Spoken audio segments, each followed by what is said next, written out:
queria falar com vocês, em 6 minutos é o meu desafio, de falar sobre a definição sobre produtividade de software. Coloquei uma definição ali que tem a ver com economia, o termo da economia, que é a quantidade de bens e serviços produzidos e a despesa do trabalho que eu preciso para produzir esses bens e serviços. Isso, conforme a engenharia de software, fazendo analogia ali, seria os atributos de software, o tempo que eu vou ter de curso e esforço, a produção de software seria isso, para produzir meus atributos de software. O que acontece na produção de software? Eu preciso, a importância, passa um pouco mais ali, a importância da produtividade de software para a gente, de localização, seria, pode passar, Fernando, pode até clicar os 4, seria exatamente aqui, resultados para a produção de software. Eu preciso de resultados para a produção de software, para uma avaliação do projeto, para a tomada de decisão de investimento, para a definição de qualidade do projeto. Tem mais um termo ali, medição, que é um termo usado em engenharia convencional, e aqui a gente utiliza como métricas relacionado à engenharia de software para ter um resultado na produtividade de software. Essas métricas são 2 tipos. Eu apenas citei 2, mas eu acho que o meu colega vai falar uma terceira métrica, que é só para a gente poder se situar. As métricas relacionadas a tamanho são linhas de código de fontes entregues, o número de código objeto entregues, o número de páginas de documentação. Está faltando um númerozinho ali, você pode botar para mim? Ah, tudo bem, foi formatado. O número de páginas de documentação entregue. Estou tentando falar muito rápido, porque 6 minutos realmente é muito aquilo, é muito difícil a gente conseguir passar isso aí. Eu tenho que compactar. Então, pode passar novamente para mim. Volta para mim novamente, Fernando. Está sabendo métodos relacionados às funções. Volta mais uma vez, por favor. Volta mais uma vez, por favor. Isso. Naquele slide. Isso. Mais uma vez. Não, estava exatamente aí. Pode voltar. Isso. Linhas de código fonte entregues, então, número de código objeto entregue, número de página de documentação entregue. Esse tipo de eu medir a produtividade do software era na época que o Assembler, o COBOL, o Fortran e outras linguagens eram iniciadas. Isso foi acontecendo naquela época. Então era muito mais fácil poder dimensionar, medir essas informações que tem ali. Até me lembrando a frase do Aquino, que é esforço ser fóssil, eu cheguei a fazer prova na Maracanã perfurando cartões. Então cada função, para você ter uma ideia, naquela época, cada função era um cartão, então até visualmente facilitava você olhar e dizer aqui tem tantas linhas, etc. Isso aí não era uma metodologia muito aceita. Então foi colocado um outro tipo de métrica relacionada a funções, que são esses tópicos: quantidade de funcionalidade útil dentro de um tempo medido, essa funcionalidade útil. Essa funcionalidade útil tem a ver com esses 2 pontos aí, pontos de função e pontos de objetos. Você faz a medição, às vezes visual, passa de novo para mim.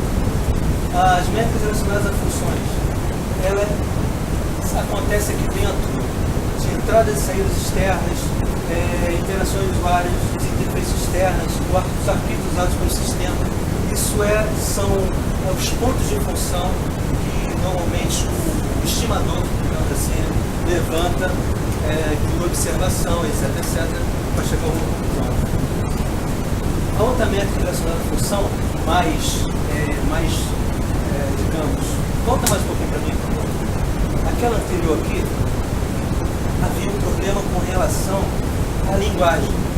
É uma expressão que Samuel coloca ali que eu achei muito interessante, que diz que as linguagens mais específicas, Java, C, elas tendem a dar um resultado de produtividade meio enganoso, meio falso, porque elas são mais eficientes. Então, sempre você faz um tamanho de linguagem desse tamanho, você vem em C, faz a metade e você entrega o programa mais rápido e com a mesma estabilidade, com o mesmo resultado. Então, isso aqui ficou uma coisa mais prática. Então, a gente tem entrada e saída externa, interações de usuários, interface externa e ativos usados pelo sistema. É até mais fácil para o usuário olhar e entender, etc. Na contagem de pontos de objetos, a gente consegue visualizar isso aqui bem mais fácil. Número de telas separadas e exibidas, leve em consideração isso aí, número de relatórios produzidos e número de modo de linguagem complementar. Esse aqui eu também achei muito interessante, que é você olhar alguma coisa que alguém fez, acha que é pequenininho, aí naquilo ele tem uma chamada que estar linkado, que chama um código maior ainda, que foi feito até com outro programador. Aí isso, no outro tópico de skill, no ponto de função, eu não teria um resultado real, um resultado bem abaixo da estimativa. Agora, a parte que eu mais gosto, eu gosto de muita coisa, mas a parte que eu mais gosto é fatores que afetam a produtividade. Você sabe que você sabe programar, o cara fez uma boa produção, uma boa estimativa, blá, você ainda é influenciado, é atingido por isso aí. Experiência no domínio da aplicação, um camarada, uma empresa, uma organização, a sua equipe está acostumada a fazer um tipo de sistema para área de esporte. Aí o camarada se mete na área de música. Então ele tem uma queda de produtividade, isso que vai afetar a produtividade dele. Às vezes ele vai ficar até melhor na música, porque tem um conhecimento, porque é onde ele estava. Também tem o inverso, estou dizendo que causa uma interferência na produtividade, mas não queda nem aumento. Isso vem a partir da estimativa. A qualidade de processo, é capítulo 28, que não fala muito, mas tem a ver um pouquinho lá sobre a técnica que é aplicada, que vai também pegar aqui na produtividade. Tamanho do projeto. O Sandro Bill fala alguma coisa a respeito de como é um projeto que segue o óbvio. Como é um projeto, as pessoas, uma comunicação, se houver pouca comunicação, obviamente você não tem resultado, pega lá na produtividade. Apoio de tecnologia, muito legal, é como aqui é o Infinet. Eu vi o professor falar ali que ele gosta de dar aula aqui, porque aqui tudo funciona. Então você tem um ambiente de apoio de tecnologia, você tem todas as ferramentas lógicas também. Você consegue ter um grau de produtividade maior. Quanto ao ambiente de trabalho, outro grupo anterior, pelo menos, também falou muito bem sobre isso, que é você ter um ambiente propício, um ambiente separado a empresas que é todo mundo embolado. Então você tem barulho, você tem cada um ouvindo uma música. Então, naquela época eu falava sobre isso aqui na aula anterior, sobre ambiente de trabalho, que também causa questão da produtividade. Esse aqui foi por minha conta. Esse incentivo trabalhista foi por minha conta, mas está subentendido nas leituras do livro.